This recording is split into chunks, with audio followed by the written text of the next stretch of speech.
The words sliced through the executive boardroom like a blade, spoken in rapid Mandarin with the casual cruelty of someone who believed himself untouchable. "Look at this pathetic American janitor," CEO Wang Jianwei said to his assistant, his voice dripping with contempt as he gestured toward the man quietly refilling water glasses along the mahogany conference table.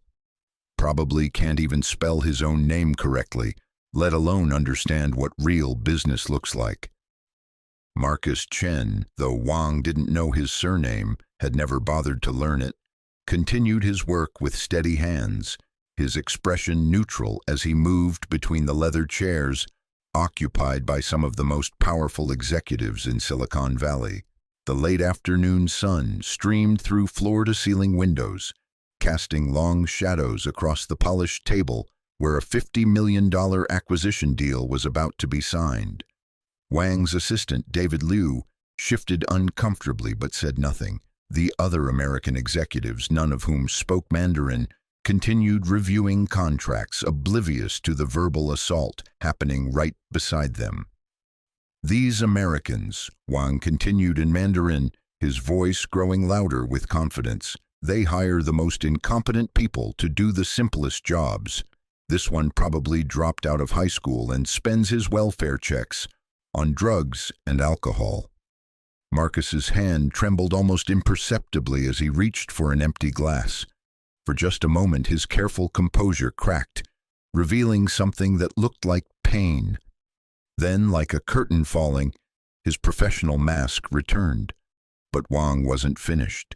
He was enjoying himself now, performing for his assistant, drunk on the power of speaking freely in front of people he assumed were too ignorant to understand. "You know what I find most amusing, David?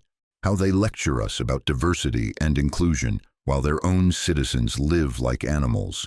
This janitor here, I guarantee he has multiple children with different women, lives in government housing, and will die exactly where he is now, invisible and worthless." The room fell silent except for the soft clink of glass against marble as Marcus continued his work. But something had changed in the air, a tension so subtle that only someone truly paying attention might notice it. CEO Patricia Hoffman of Technova looked up from her documents, sensing the shift. She didn't understand the words, but she could read tone, and Wang's voice carried a smugness that made her skin crawl. "Mr. Wang," she said politely, "is everything all right? You seem animated." Wang's smile was all teeth and no warmth.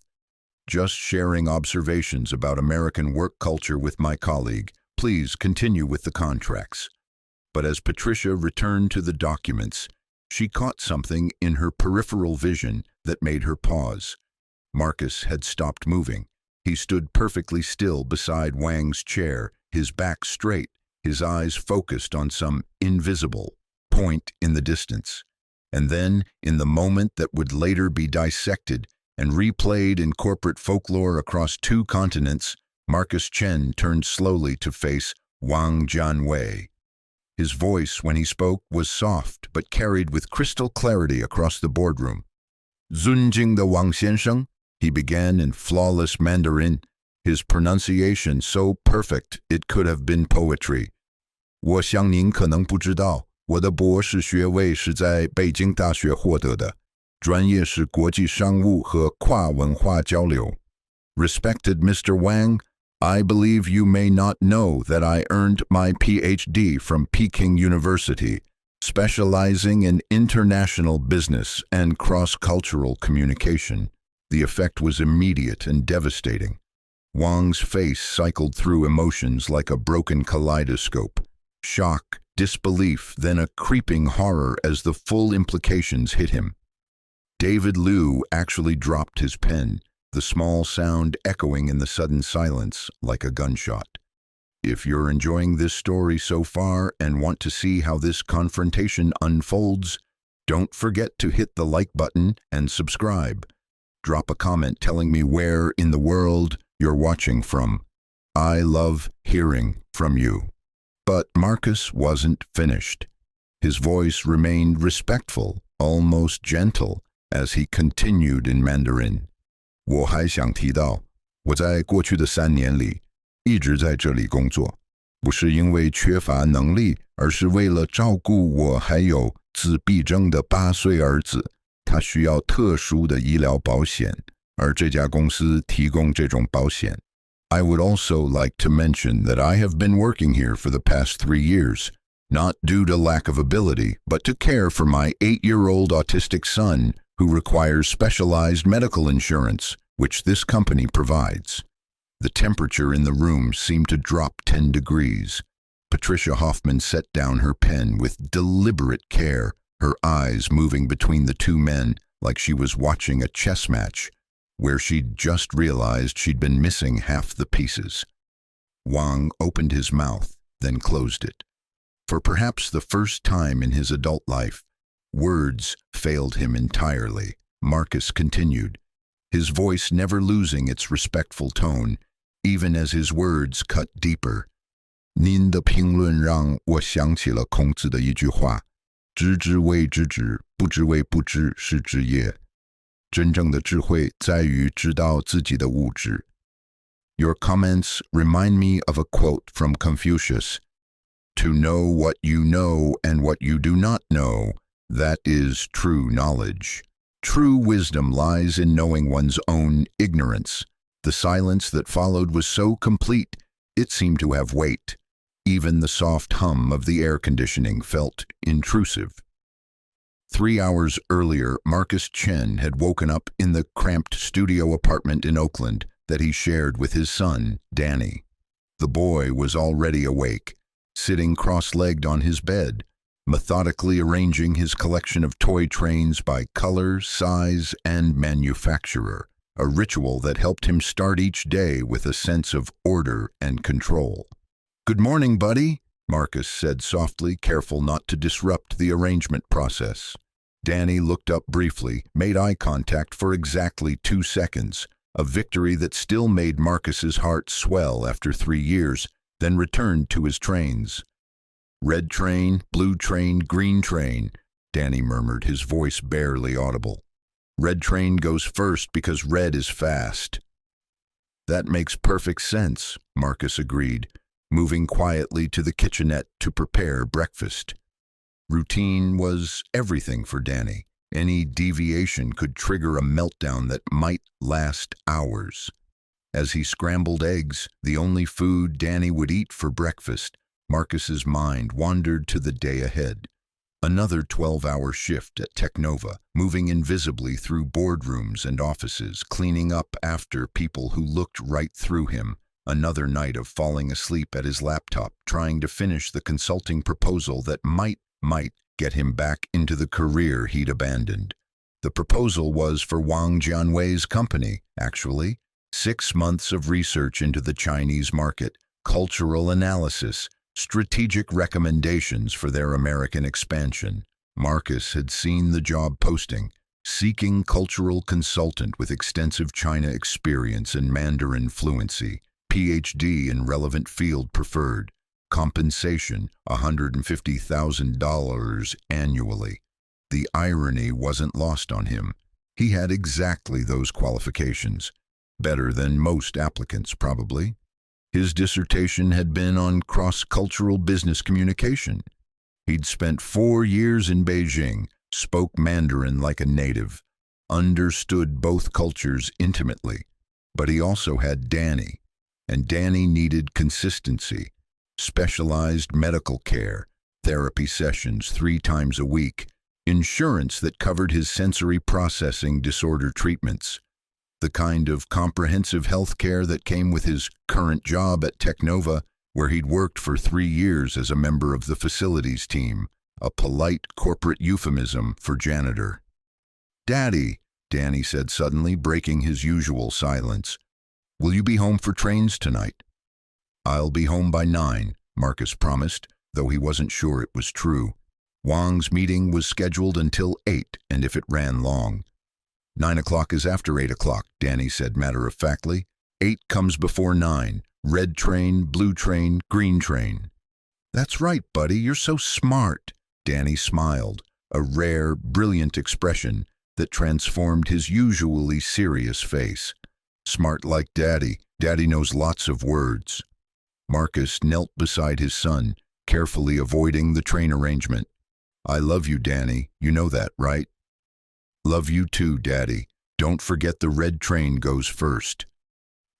2 hours later, Marcus was at Technova, beginning his shift in the corporate offices on the 42nd floor. He'd learned to time his work perfectly, which floors to clean when, which meetings to avoid, how to be maximally invisible during business hours.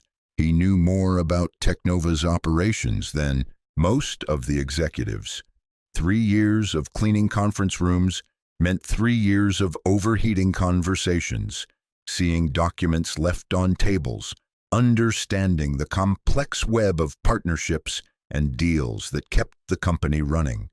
That's how he knew about Wang Jianwei's visit before most of the staff did. How he knew the Chinese CEO was coming to finalize an acquisition that would make or break Technova's expansion into Asian markets. How he knew Patricia Hoffman was nervous about the cultural aspects of the deal. Marcus had actually written a 20-page analysis of the potential cultural pitfalls in the merger, based on his observations of both companies. It sat in his laptop at home, polished and ready. But there was no way to present it. Janitors don't give business advice to CEOs. Janitors aren't supposed to understand corporate strategy. Janitors are invisible, which is exactly why Wang Jianwei felt safe saying what he said. Back in the boardroom, the silence stretched on. Wang finally found his voice, but it came out as a croak. How do you... Marcus switched to English, his accent carrying just a hint of his Beijing years. Peking University, class of 2018. I wrote my dissertation on exactly the kind of cultural miscommunication that just occurred here. Patricia Hoffman leaned forward, her expression sharp with interest. Mr. Chen, Marcus supplied. Marcus Chen. Dr. Chen, apparently. Patricia's eyes narrowed as she processed this information. And you work for us in what capacity? Facilities maintenance, Marcus replied simply. Night shift, mostly. I clean the offices and conference rooms. The words hung in the air like an indictment of the entire corporate structure. A man with a PhD from one of China's most prestigious universities, fluent in languages that could facilitate million-dollar deals, was emptying wastebaskets because he needed health insurance for his special needs child. Wang Jianwei made a desperate attempt to regain control of the situation.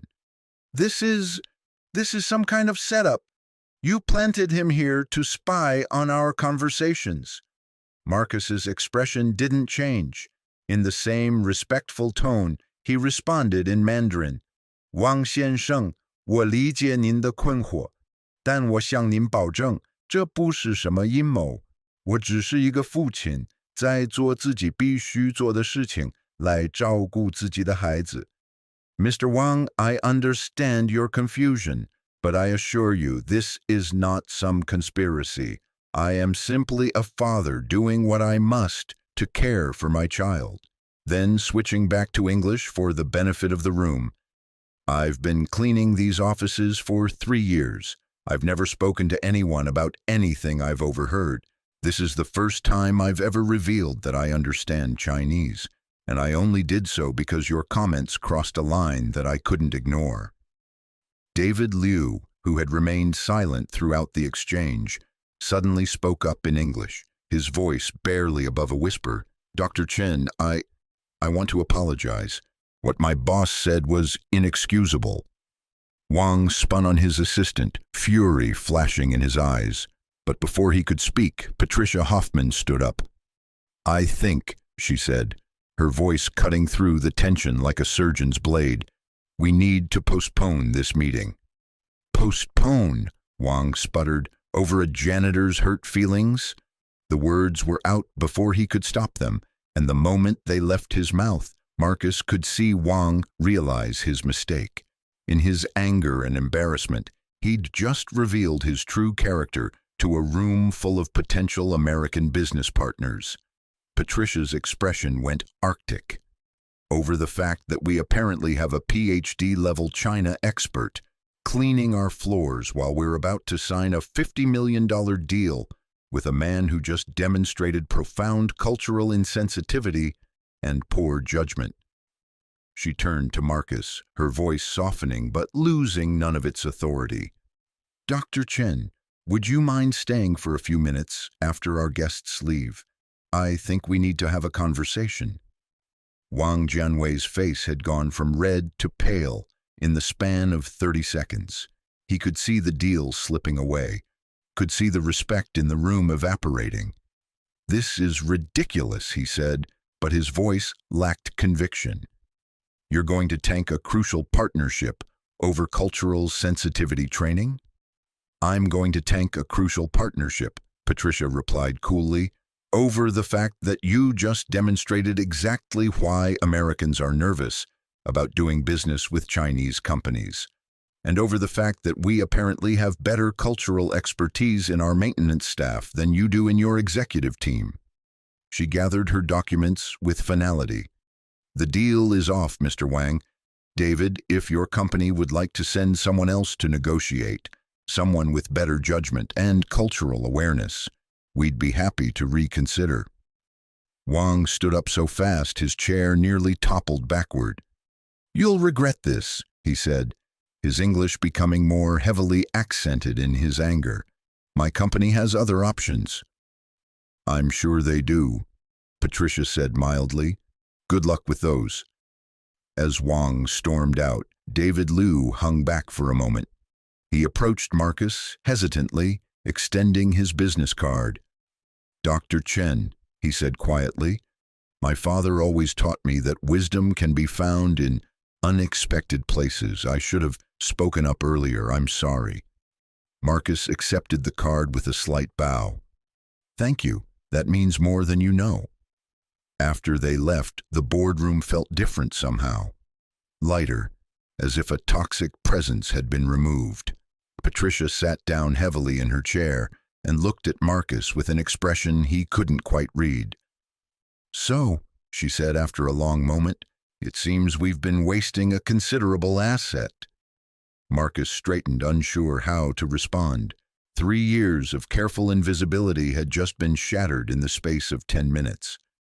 Everything was about to change, for better or worse, and somewhere in Oakland, Danny was arranging his trains, trusting that his father would be home by 9 o'clock, never knowing that the course of their lives had just shifted as dramatically as tectonic plates during an earthquake. The red train always goes first, Marcus thought, but sometimes the whole track gets rebuilt. The silence in the boardroom stretched like a taut wire. Patricia Hoffman studied Marcus with the calculating gaze of someone who'd built a tech empire by recognizing hidden value where others saw only surface appearances. Outside the floor-to-ceiling windows, San Francisco's skyline glittered in the late afternoon light, but neither of them was paying attention to the view. "Sit down, Dr. Chen," Patricia said finally, gesturing to the chair Wang Jianwei had vacated minutes earlier. "I think we need to understand exactly what just happened here." Marcus remained standing, his hands clasped behind his back in a posture that was part deference, part dignity. "Mrs. Hoffman, I want to apologize if my intervention disrupted your business negotiations. That wasn't my intention."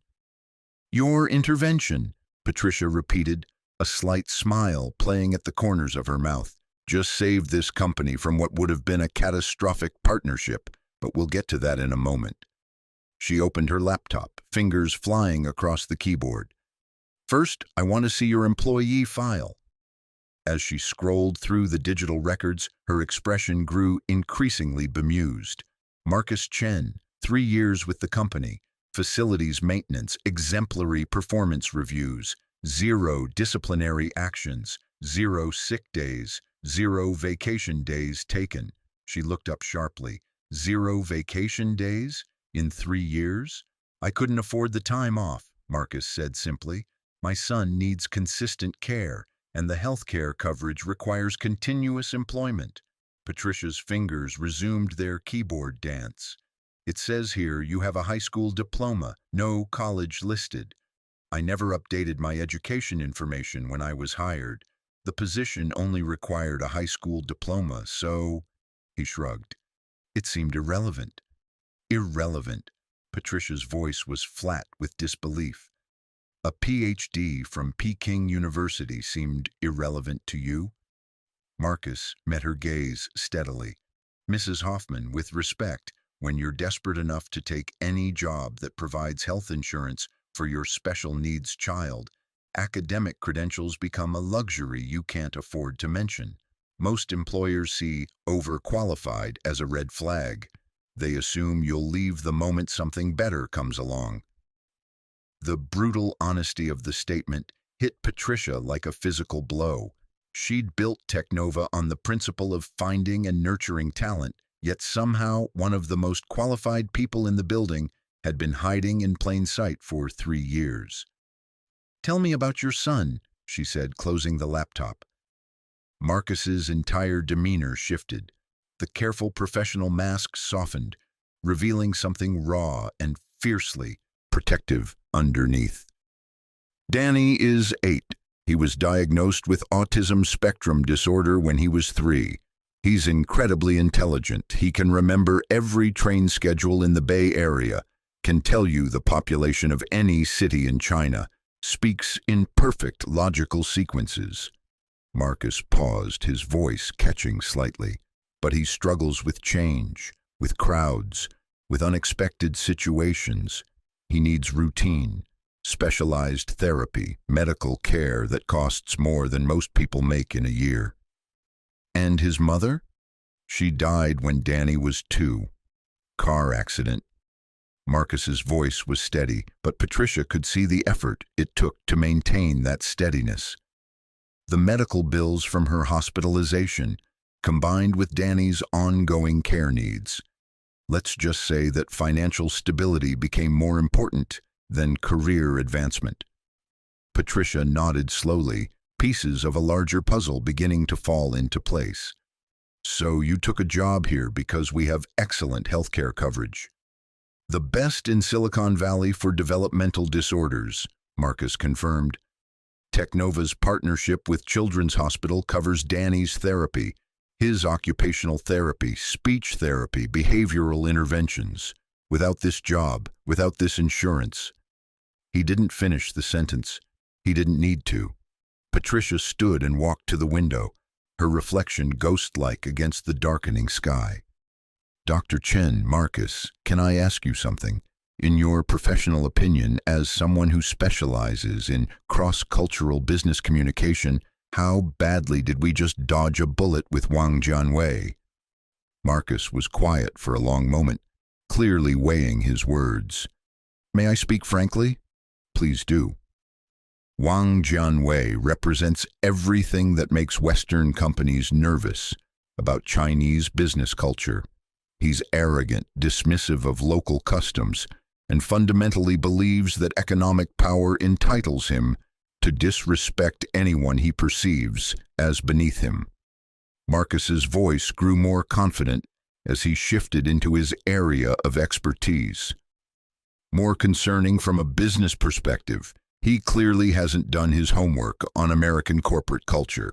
Any CEO who would make those kinds of comments in front of employees, even employees he thinks don't understand, is a massive liability. Patricia turned back to face him. What kind of liability? Employment lawsuits for starters, HR nightmares, public relations disasters if those comments ever became public. And if that's how he treats American workers, how do you think he'd handle American customers? Marcus shook his head. A partnership with Wang would have been a time bomb. You would have been cleaning up his cultural miscommunications for years. And what would you have advised if someone had asked for your professional opinion before today? Marcus hesitated, then walked to his cleaning cart, which he'd abandoned in the corner of the room, when the confrontation began. From beneath a stack of cleaning supplies, he pulled out a tablet, computer, old but well-maintained. "I wrote this 6 months ago," he said, opening a document and handing the tablet to Patricia, "when I heard about the potential partnership through overhearing conversations while cleaning offices. I know it wasn't my place, but I couldn't help myself. It's what I was trained to do." Patricia took the tablet and began reading. Her eyebrows rose steadily as she scrolled through the document. "Marcus," she said slowly, "this is a 30-page analysis of Wang's company, their business practices, their cultural blind spots, and specific recommendations for how to structure any potential partnership to minimize risk." She looked up at him. "This is graduate-level business analysis." "It's what I would have presented if I were still working as a consultant," Marcus said quietly. "I've been keeping up with the industry, reading journals, staying current. I suppose old habits die hard." Patricia continued reading, her expression growing more amazed with each page. "You've identified 17 potential points of cultural friction, provided specific language for contract negotiations, and created a risk assessment matrix that's more thorough than anything our legal team produced." She set the tablet down carefully. "How long did this take you?" "About 3 months of research, writing it up on weekends when Danny was sleeping." Marcus shrugged as if this were perfectly normal. "I've been following both companies for a while. The red flags were pretty obvious once you knew what to look for. And you've been carrying this around on your cleaning cart for 6 months. I thought about submitting it through proper channels, but—" Marcus gestured to his uniform. "A janitor offering unsolicited business advice to the CEO seemed like a good way to get fired." Patricia was quiet for a long moment, staring at the tablet as if it were a piece of evidence in a crime she was only beginning to understand. When she finally spoke, her voice was carefully controlled. "Marcus, I need to ask you something, and I want you to be completely honest with me. How much do you know about Technova's other business operations, our partnerships, our strategies, our challenges?" Marcus shifted uncomfortably. "I don't spy on conversations, if that's what you're asking. But when you're cleaning conference rooms 3 nights a week, you overhear things. You see documents left on tables. You understand more than people realize." "What kind of things?" "I know about the problems with the European expansion. I know why the Frankfurt deal fell through. It wasn't regulatory issues like the board was told. It was cultural miscommunication between your team and the German partners." Marcus's voice grew more confident as he warmed to the subject. "I know about the Tokyo office struggles, the issues with the Seoul partnership, the reason why the Vancouver subsidiary isn't meeting projections." Patricia felt something between excitement and vertigo. "And you have insights into these situations?" "Solutions, actually, or at least recommendations." Marcus looked almost embarrassed. "I've been writing analyses in my spare time. It's like an intellectual exercise, I suppose. Old habits from my consulting days." "How many analyses?" 12 major ones, maybe 20 smaller observations and recommendations." Patricia sat down heavily, the magnitude of what she was hearing finally hitting her. "You're telling me that for 3 years, while we've been struggling with international partnerships and cultural communication issues, we've had a PhD-level expert in cross-cultural business communication cleaning our floors and writing solutions that we never knew existed." "When you put it like that, it sounds somewhat ridiculous," Marcus admitted. "Ridiculous?" Patricia's voice rose slightly. "Marcus, do you have any idea how much we've spent on consulting fees for exactly this kind of analysis? How many deals we've lost because we didn't understand the cultural dynamics? How many mistakes we've made that you could have prevented?"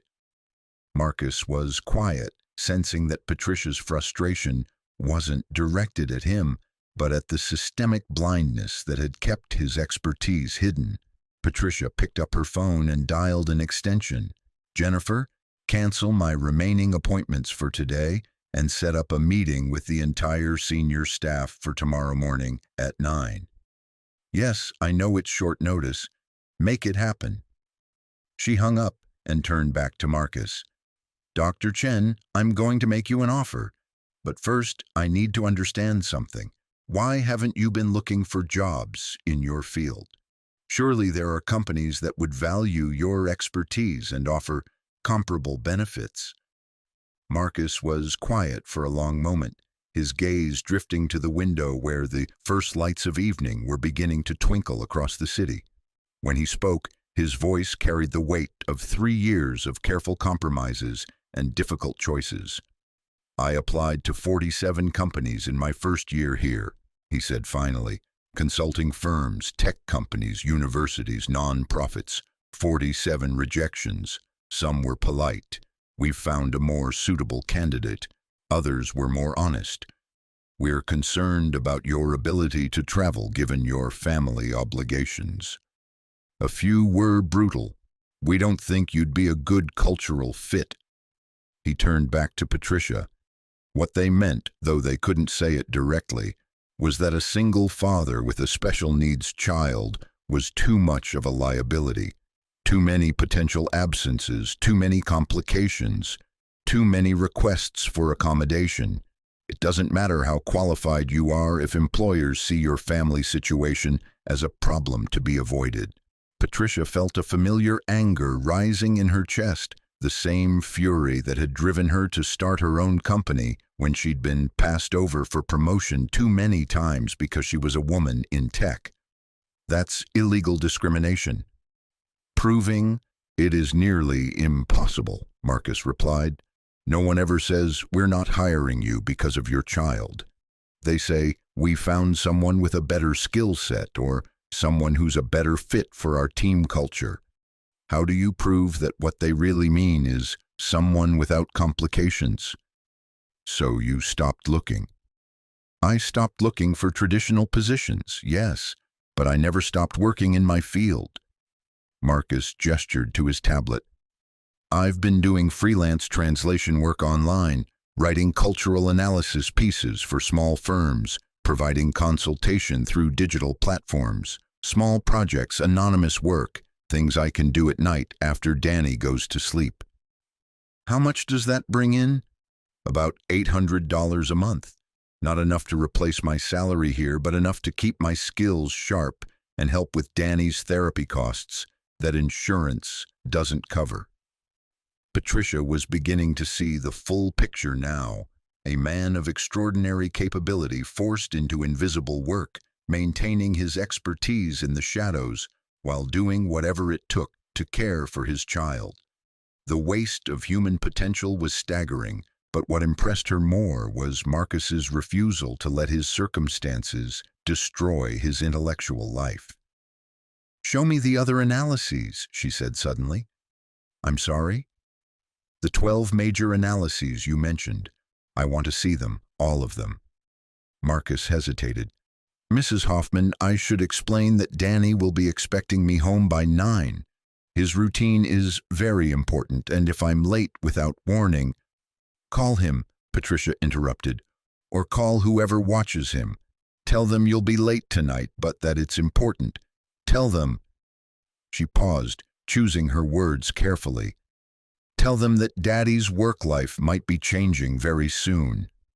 As Marcus made his phone call, speaking in gentle, patient tones to someone Patricia assumed was a babysitter or neighbor, she found herself reevaluating everything she thought she knew about talent recognition and corporate hiring. Technova prided itself on innovation, on finding and nurturing the best minds in technology.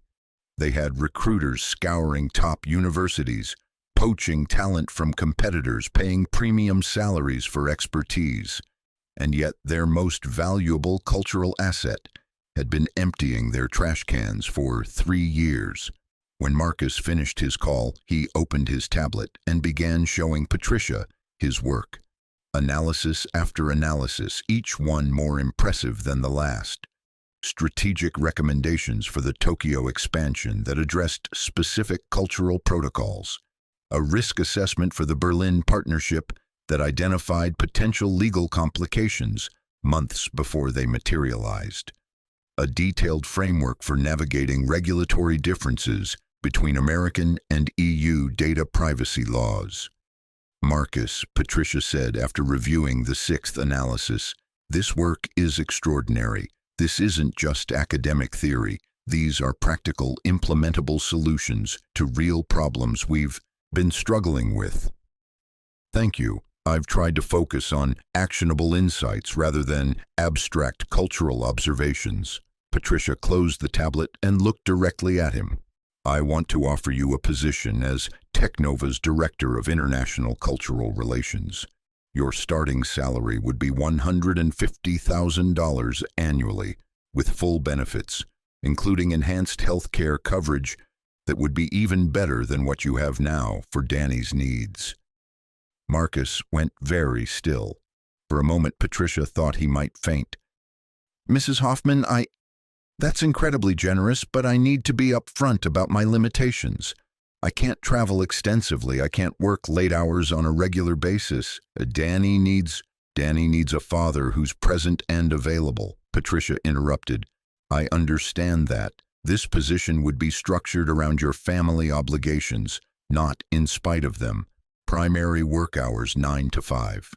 Minimal travel, and when travel is necessary, we arrange for specialized care for Danny at company expense. Marcus stared at her as if she were speaking a foreign language. You would restructure a senior position around my child's needs? Marcus, let me tell you something about value creation, Patricia said, her voice taking on the authoritative tone she used in board meetings.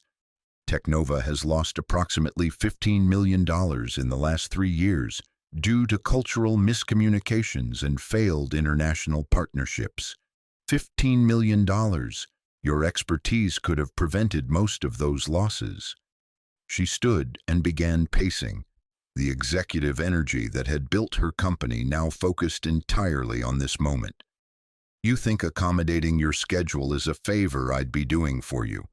What you don't understand is that you'd be doing us the favor. We need your expertise. We need your insights.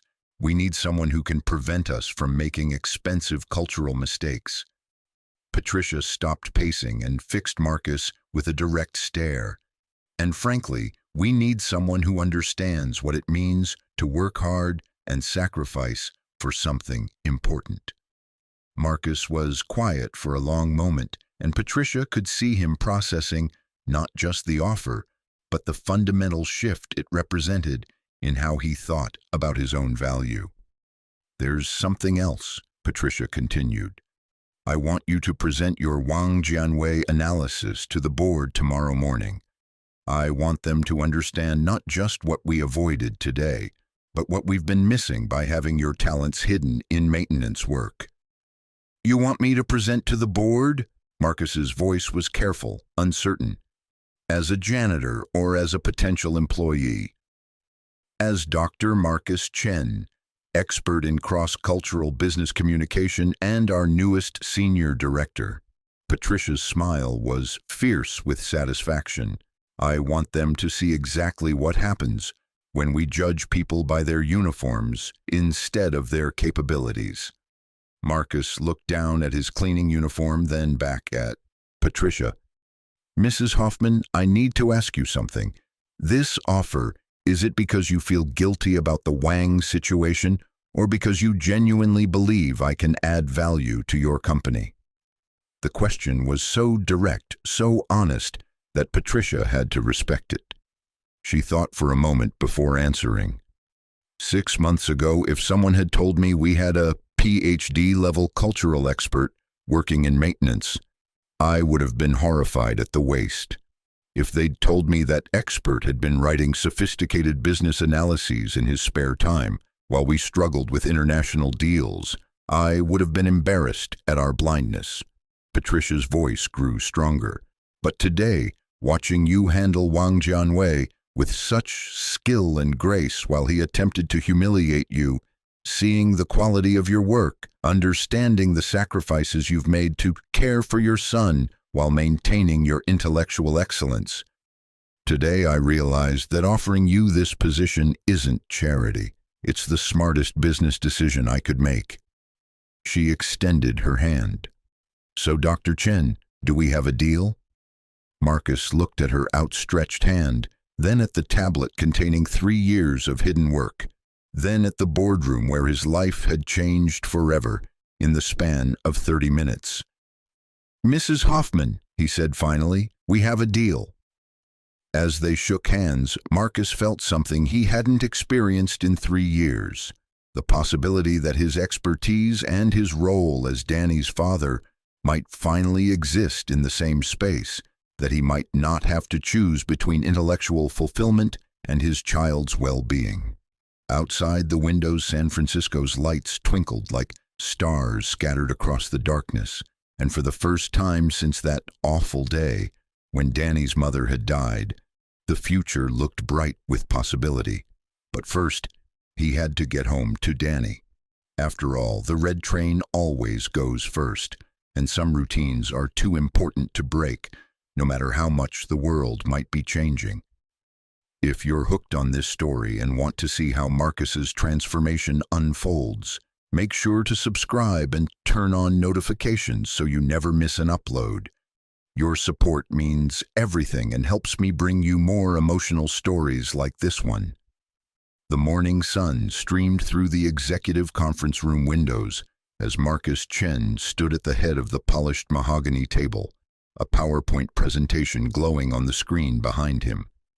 24 hours earlier, he'd been refilling water glasses in this same room.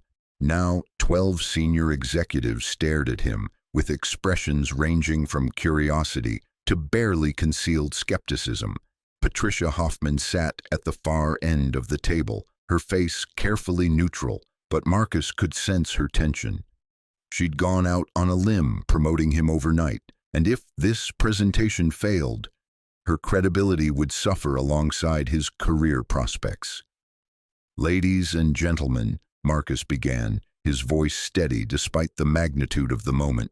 Yesterday, we narrowly avoided a partnership that would have cost Technova approximately $12 million in its first year and damaged our reputation in the Asian market for decades to come. He clicked to the next slide, which showed a detailed breakdown of Wang Jianwei's company structure. What I'm about to show you isn't just an analysis of why the Wang deal was problematic. It's a framework for understanding how cultural blindness has been costing us opportunities and partnerships across all our international operations. Thomas Harrison, the CFO, leaned back in his chair with obvious doubt. Dr. Chen, while we appreciate Ms. Hoffman's creative staffing decision, I have to ask, what makes you think you understand our business challenges better than the consulting firms we've been paying millions to advise us? Marcus had expected this question. He clicked to a new slide showing a timeline of Technova's international deals over the past 3 years. Mr. Harrison, those consulting firms told you the Frankfurt expansion failed due to regulatory complications. The reality is that it failed because your negotiation team inadvertently insulted the German partners by using American-style direct confrontation tactics during what the Germans expected to be relationship-building conversations. The room grew quiet. Frankfurt had been a $2 million loss that was still a sore subject. Marcus continued, his confidence growing. The Seoul partnership collapsed not because of technology incompatibilities, but because your team scheduled critical meetings during Chuseok, the Korean Harvest Festival, demonstrating a complete lack of cultural awareness. The Tokyo office is underperforming because your management style prioritizes individual achievement over group harmony, which fundamentally conflicts with Japanese business culture. He paused, letting the implications sink in. In each case, the consulting firms you hired provided technically accurate advice that completely missed the cultural context. They told you what to do, but not how to do it in a way that would resonate with your international partners. David Kowalski, the head of international operations, shifted uncomfortably. Marcus had just described 3 years of his failures with surgical precision. These aren't just abstract cultural differences, Marcus continued, clicking to a financial analysis slide. Based on my calculations, cultural miscommunications have cost Technova approximately $15.7 million in lost deals, failed partnerships, and operational inefficiencies over the past 3 years. Sarah Chen, no relation despite the shared surname, the head of human resources, leaned forward. Dr. Chen, assuming your analysis is accurate, what makes you think you can solve problems that teams of experts haven't been able to address? Marcus smiled slightly. Because I understand something those experts don't. I know what it feels like to be invisible, to be overlooked, to have your value dismissed because of superficial judgments. That perspective is invaluable when dealing with international partners who often feel exactly the same way when working with American companies. He clicked to a new slide showing his proposed framework for cultural integration. Americans often approach international business with unconscious assumptions about superiority, that our methods are more efficient, our technology more advanced, our way of doing business naturally better. This creates resentment and resistance, even when it's not intentional. Marcus's voice grew more passionate as he spoke about his area of expertise. Successful international partnerships require genuine respect, cultural humility, and the ability to adapt our approaches to local contexts without compromising our core values. Patricia watched the faces around the table carefully.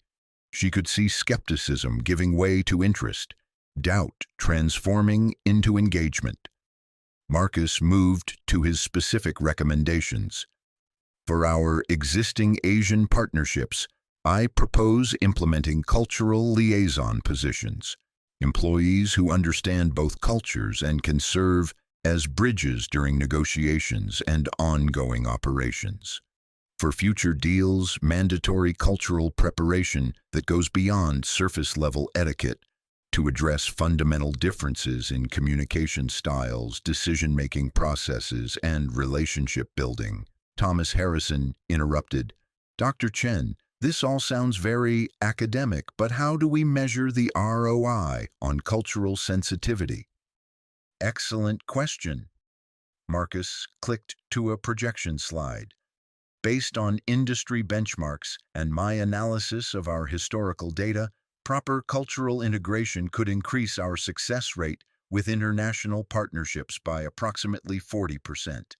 On current deal volumes, that translates to roughly $8.5 million in additional revenue annually. The room erupted in murmured conversations. $8.5 million was serious money, even for a company Technova's size.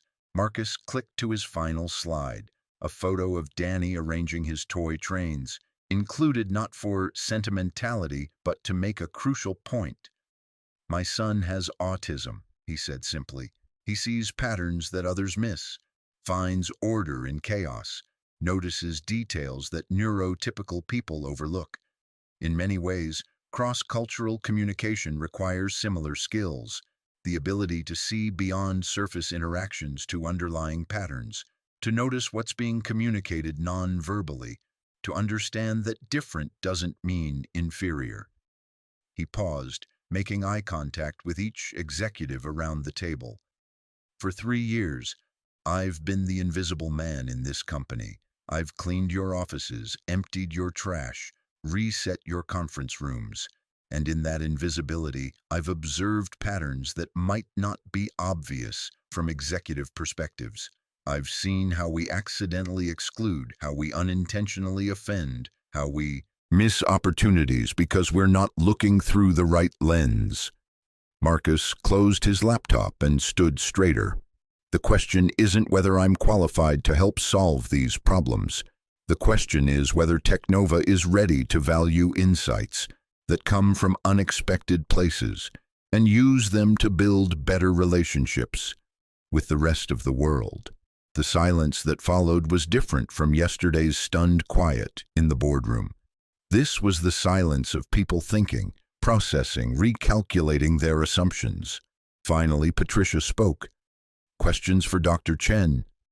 David Kowalski raised his hand hesitantly.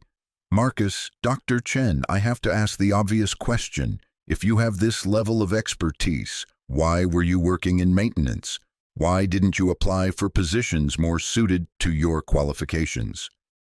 Marcus had debated how much personal information to share. He'd decided on complete honesty. I did apply, Mr. Kowalski, 47 times in my first year here. I was either ignored or rejected, usually for being overqualified or not being the right fit for the company culture.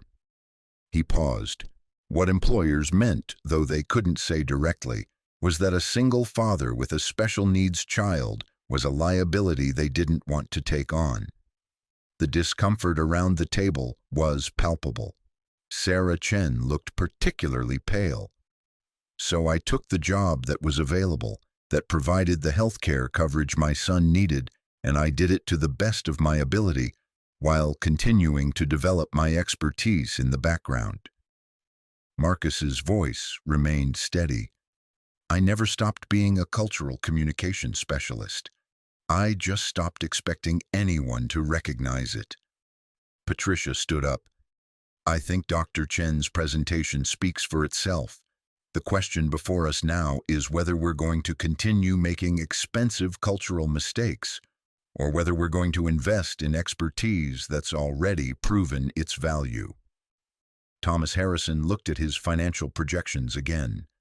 Dr. Chen, the ROI numbers you've presented, you're confident in these calculations? Conservative, if anything, Marcus replied.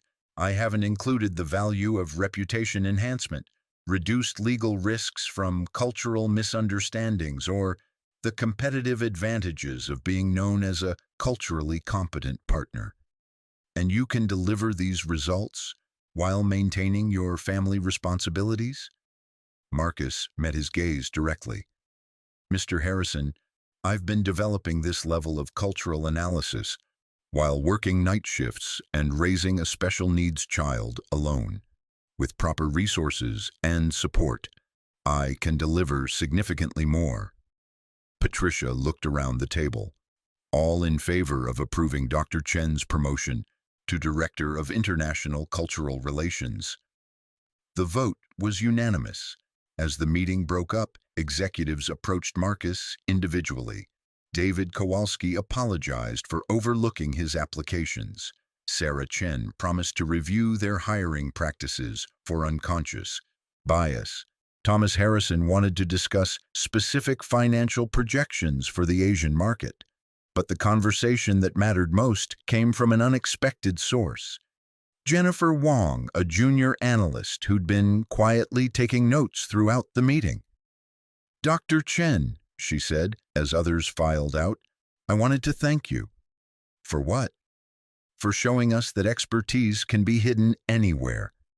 I'm first-generation Chinese American, and I've been struggling with imposter syndrome, feeling like I don't belong in these executive meetings. Jennifer's voice was quiet but determined.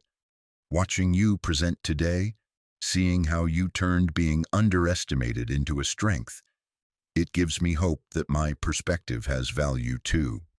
Marcus felt something shift inside his chest, a recognition that his transformation wasn't just personal, but symbolic. Jennifer, your perspective doesn't just have value, it's essential. Companies that ignore diverse viewpoints make expensive mistakes. Would you mentor me? Help me understand how to bridge cultural gaps the way you do? I'd be honored, Marcus said, and meant it. Later that afternoon, Marcus sat in his new office. still surreal to think those words, when Patricia knocked on his door. "How does it feel?" she asked. Marcus looked around the space. Floor-to-ceiling windows, a view of the bay, a desk larger than his entire kitchen at home. "Overwhelming," he admitted. "This morning I was worried about whether Danny's routine would be disrupted by my schedule change. Now I'm responsible for $8.5 million in potential revenue." Patricia laughed. "Welcome to executive life."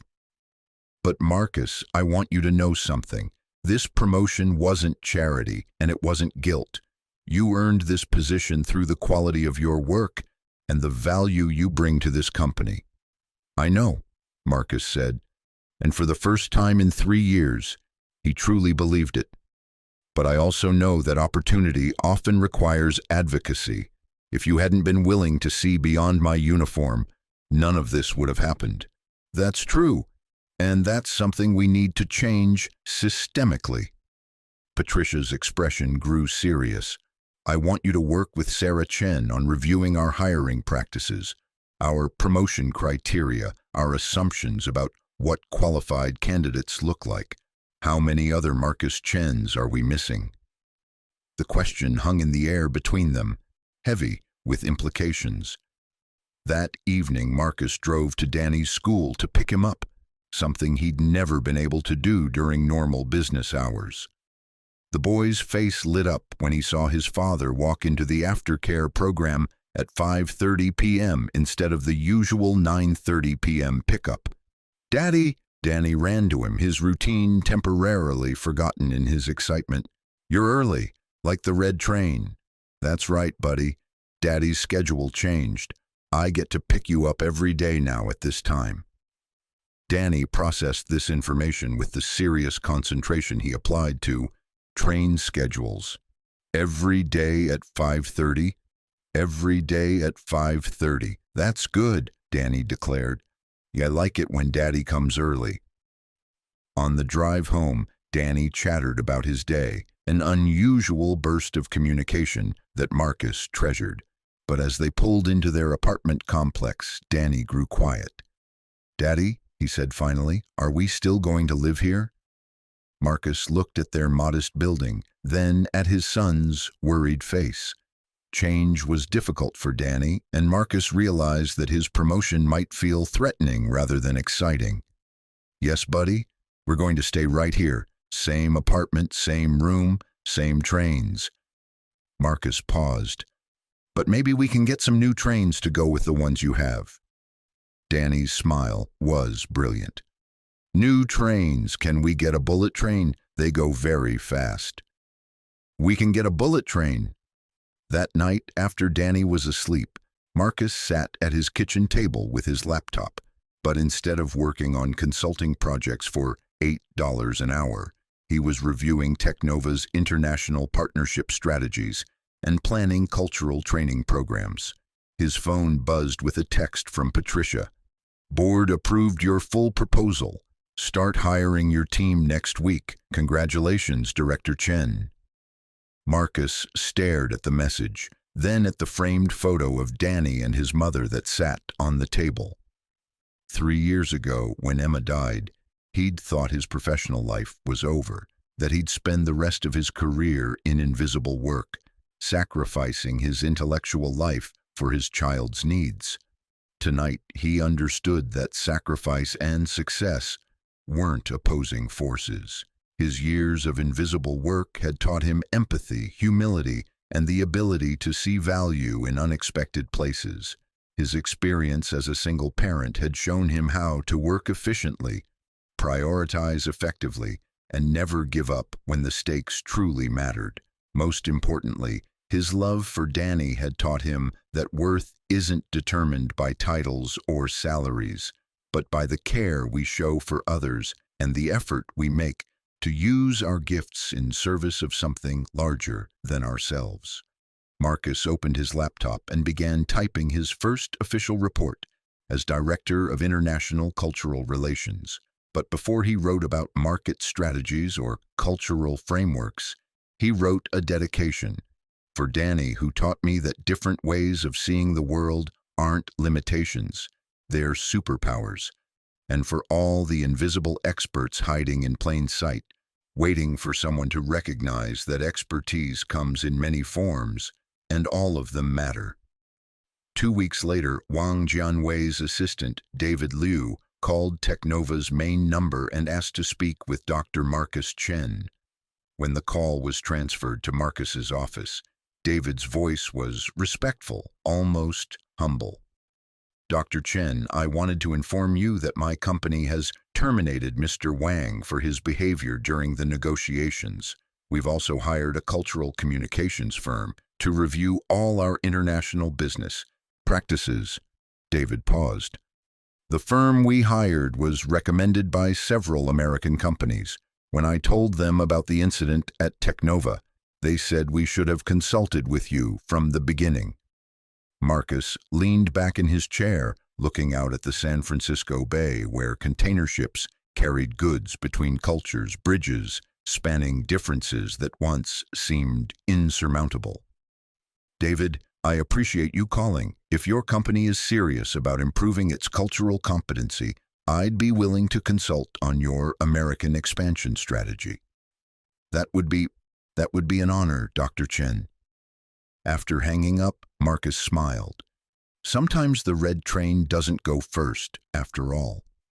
Sometimes it's the quiet one in the back that reaches the destination while everyone else is still arguing about the route.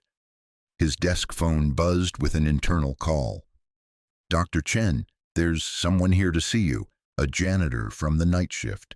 She says she has a PhD in international economics and some ideas about our European partnerships." Marcus's smile widened. "Send her up immediately." The transformation was spreading, one invisible expert at a time. Thank you so much for watching until the end. If you loved this story about recognizing hidden talent and the power of looking beyond surface appearances, check out the other videos on your screen now. I think you'll really enjoy them. And don't forget to subscribe if you haven't already. Remember, expertise doesn't always wear a suit, and sometimes the most valuable insights come from the most unexpected places. See you in the next story.